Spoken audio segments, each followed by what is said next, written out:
Hi, my name is Olivia Carpenter, and today I'm going to be presenting to you my capstone research on Lowe's companies incorporated in their strategic issue. To begin, I want to look at the purpose of this presentation. The purpose of this presentation is to identify a strategic issue that's facing Lowe's and provide a strategic recommendation based on my research. This includes both an internal and external analysis of the industry the company operates in, as well as of Lowe's Companies Incorporated itself. To begin, we're going to start with our external environment analysis. So the home improvement industry is currently valued at $890 billion as of 2024.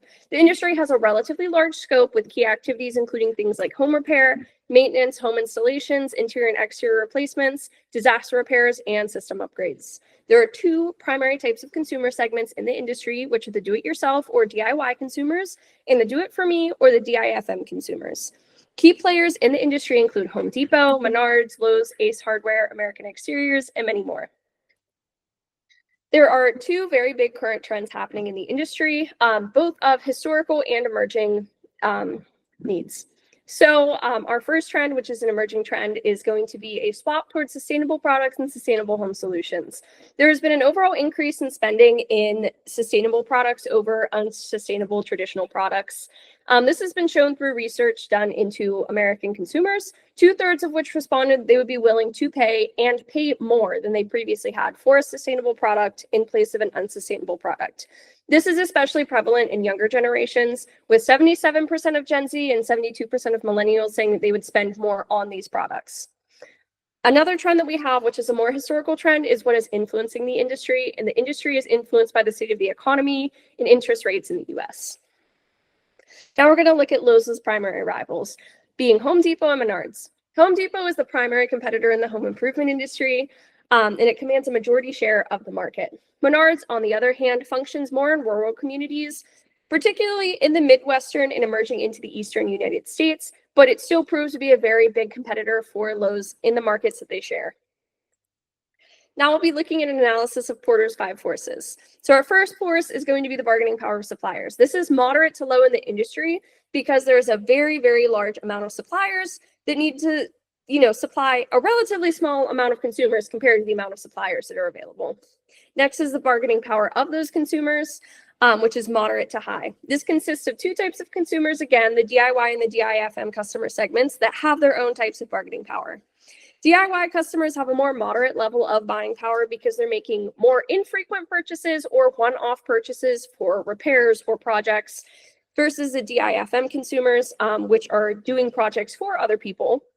So they have a much higher bargaining power in the industry, especially when we get into looking at contractors and managed accounts within the home improvement industry. They have a very, very high level of bargaining power compared to those DIY consumers.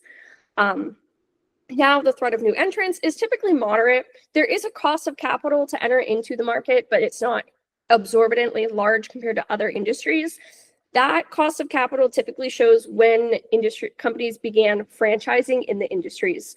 Other than that, there's a relatively low switching cost for consumers. Now, into substitutes, the threat of substitutes is very high within the industry. There are ample substitutes available in the industry, and these substitutes typically have a very good price to performance ratio, meaning consumers will swap to another product, pay a lower price, and still receive a high level of performance. Finally, competitive rivalry is typically very high in the home improvement industry. There are a large number of retailers in the industry. In some retailers that compete in the home improvement sector aren't even necessarily home improvement retailers. Think of Costco, Walmart. They do sell home improvement products like paint, tools, and etc. And they have proven to be direct competitors to the home improvement industry as well. In addition to this, as far as physical products are concerned, there's a relatively low switching cost. The switching cost is more incurred for consumers when we're looking at services and installations. So overall, how attractive is the industry based on Porter's 5 forces analysis? It's relatively attractive. The industry remains profitable and achieves growth, although there have been minor fluctuations from 2022 to 2024, but it does have a projected growth of $233.5 billion by 2030. There's also a consistent demand in the industry with repairs consistently being needed as long as people own homes. If competitive pressure and growing buyer power were to lower, it would improve the attractiveness of the industry, but otherwise it does serve to inhibit the attractiveness. Now we'll be moving on to Lowe's internal environment.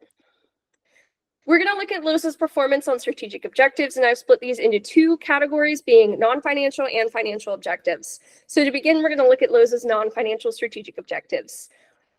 Store network expansion has historically been a very big goal of the company. They have set several growth benchmarks since the company opened and have consistently been able to meet these goals. This is done in two ways: through strategic acquisitions and groundbreaking projects. Groundbreaking projects are typically used in the US market, and acquisitions are typically used in foreign markets. Because of how successful the company has been with being able to expand its network, it has invested an additional $2.5 billion into expansion in the year of 2025 alone. Another non-financial objective is the diversification of executives within the company. This was initially addressed by the current CEO, Marvin Ellison. This goal was actually achieved as of 2020. The goal was to benchmark somewhere above 50% of executives being either female or ethnically diverse, and they were able to achieve 64%, which is significantly above where they originally wanted to be. Since 2020, the company has been able to continue sustaining this diversification, with executives within the company being either female or ethnically diverse, continuing to be above that 60% mark. Now we're going to look at Lowe's performance on its financial objectives. I have identified two objectives, which are going to be online sales growth, which is going to be our top chart, and then revenue growth from 2020 to 2024, which is going to be our bottom chart. As for online sales, the company hit a record high amount of growth in 2020 with a 111.1% growth rate. And growth has continued to follow, although in decreasing amounts following the pandemic. As for revenue, which is going once again to be our bottom chart, there's a steady revenue growth from 2020 to 2021, but it has decreased in years 2022 to 2024 and is projected to continue slightly decreasing in 2025 as the U.S. regulates from issues with the housing market and fluctuations in the market. This has shown that the company has had relatively poor performance on recent financial objectives compared to how it historically performed. Now we'll be looking into a SWOT analysis of both Lowe's and its two primary competitors, Home Depot and Menards. So a SWOT analysis is addressing the company's strengths, weaknesses, opportunities, and threats. As for Lowe's, the strengths lie in its wide store network, its diverse product offerings, private brand selections, and its strong omni-channel supply chain. Weaknesses of the company are the reliance on the U.S. consumer market, vulnerability to the housing market and fluctuations, and a lack of global presence. Opportunities in the company lie in e-commerce expansion, global expansion, product repair, and reaching into untapped home services such as gardening and landscaping installations. And threats for the company consist of consistent economic downturns in the U.S. and the fluctuations in the U.S. housing market. Now we're going to begin looking at our competitors. To start, we're going to look at Home Depot. Home Depot's strengths lie in its quality service, strong brand image, supply chain management, while its weaknesses fall on its imitable business format and its overdependence on the U.S. market, much like Lowe's. Opportunities consist of global expansion and diversification of the company as a whole, and its threats lie in supply chain disruptions that it's frequently faced and economic downturn potentials. As for Menards strengths lie in its reputation for affordability, diversity of the business under the whole Menards brand umbrella, and its memorable marketing tactics. As for its weaknesses, the company has a very unclear business trajectory, and it is very focused on regional expansion and has not looked into more broad national expansion. As for opportunities, the company has opportunities in e-commerce expansion and updating the technology in its more rural locations. As for threats, the company has had consistent legal entanglements with both the company and the company's current CEO, and the company is consistently threatened in sales, particularly by independent business operators in those rural communities that are seen as more reliable. Now let's look at Lowe's generic competitive strategy. The company employs a dual strategy of cost leadership and differentiation. Cost leadership is pretty straightforward. The company wants to offer competitive pricing and or lower pricing than its competitors while maintaining profitability. As for differentiation, the company is actively attempting to differentiate itself through its competitors, through its in-house product lines and its very large and robust area of customer service offerings. So does this offer a sustainable competitive advantage to the company? In short, it does. There's also research that supports that either of these strategies, being cost leadership or differentiation, can provide a sustainable competitive advantage, and Lowe's has successfully been able to combine both of these strategies and maintain these strategies. Now let's look at Lowe's entry into foreign markets. There has been a mixed bag of results. Lowe's Canada, which was the company's first international expansion, they entered into the Canadian market in 2007 and had exited by 2022, where it divested 60 of its stores to Sycamore Partners. In Lowe's Mexico, the company declared intent to enter in 2007 and pushed off entry until 2010, making its exit into 2019. Lowe's India is a different story from Lowe's Canada and Mexico, with Lowe's India serving as more of an innovation powerhouse for Lowe's overall. It focuses on problem solving and innovation, as well as technical solutions, HR solutions, financial solutions for the US market of consumers. So instead of selling physical products, they're focusing more on innovation and problem solving. Now, the reasons for failure in Canada and Mexico are very apparent. In Canada specifically, there was an inability to prepare for and meet policy requirements that a certain percentage of Canadian goods had to be sold.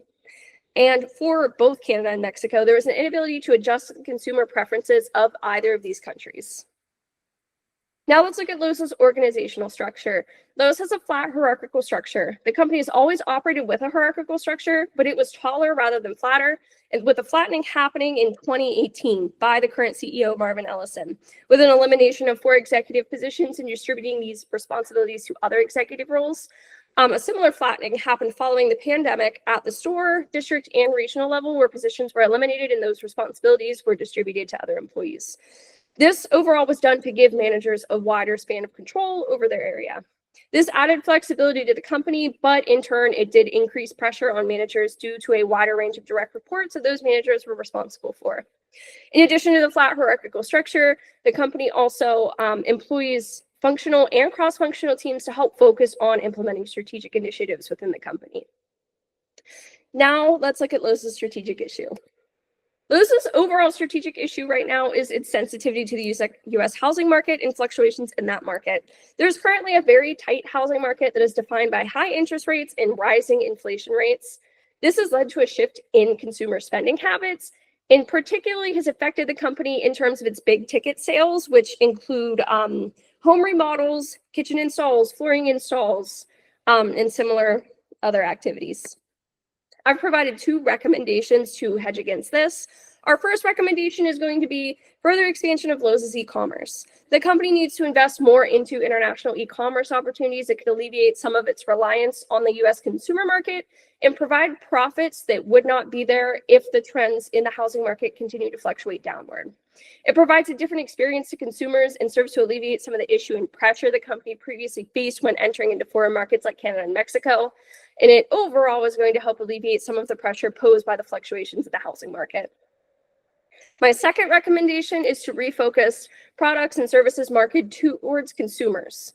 So the company overall needs to reinvest in marketing towards things that the consumers are actually wanting and are actually interested in. This focus can be more towards sustainable and energy efficient products, which consumers have shown a want and a need to spend for. Consumers are more willing to spend more money on sustainable products and traditional products. So in the future, if those cost savings are attached to those sustainable products, such as energy cost savings, water cost savings, et cetera, consumers are more willing to spend more on those products because they understand that they are going to incur cost savings in the long term through the life of the products. Examples of these products include things like solar panels, solar-powered products, 2-in-1 washer and dryer units, water-saving dishwashers, and other like products. And here are my references. And thank you.